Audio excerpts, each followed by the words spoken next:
Now, Beau, let's talk about Kamala Harris. She has released her first video since the election.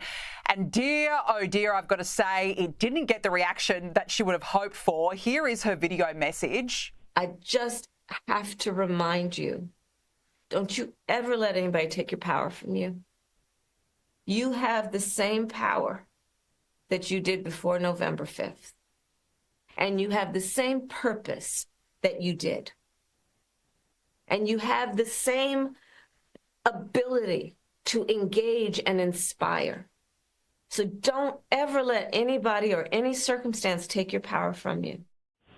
But look, it's been widely mocked. Some suggested that she actually appeared drunk, Beau. Perhaps she's finally unbourboned, if I can say, by what has been.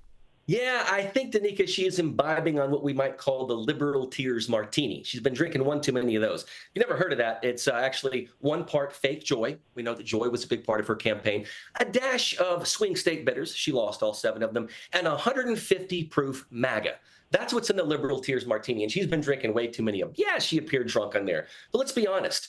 It shows she's out of touch. She was always out of touch. That's the point. When she does videos like this, it's so cringeworthy because that's exactly what her campaign always was. She's a has-been. She's not desirable. No one wants to be a part of her. And so, you know, look, the thing about 2024, I think that's so interesting, is it showed that conservatives have won the meme war. You look at Donald Trump going on Joe Rogan, going on Theo Von's podcast. He took back humor. He made politics funny.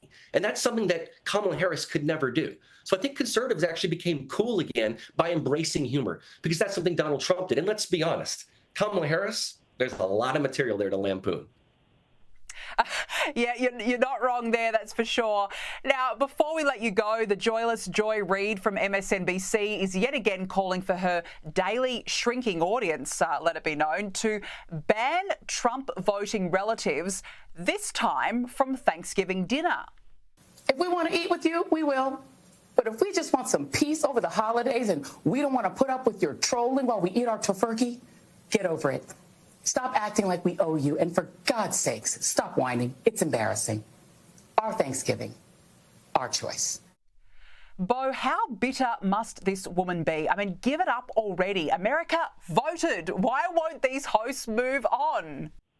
Every monologue that Joy Reid does gets more cringe and hackneyed with each one. It's unbelievable. And I personally, Danica, don't know one single person of all the people I know that actually watches her show. But you know what this reminded me of? I used to be on a talk show where I was the one conservative with a host of liberals. And one liberal guy on that show said that he would not break bread with a conservative or a Republican. And that stuck with me because I thought, why not? Because this is the thing. When they don't get their way, when liberals don't get their way, what they do is they want to shut down the opposing point of view. That's exactly what Joy Reid is talking about, to shun tribalism, shut them down, shut down their voice. And I think that's awful to do because as a conservative, even though we won this last election, it's Thanksgiving here in America. And I think that we can change that because I don't have a desire to not eat with someone that thinks different from me. I mean, what kind of a naive fool would I be if I couldn't do that? And so as an American, especially this Thanksgiving season, I believe that we can actually be the bigger person and should be the bigger person, which is the difference is that my political philosophy wants to lift all boats in this rising tide. Yours wants to discriminate.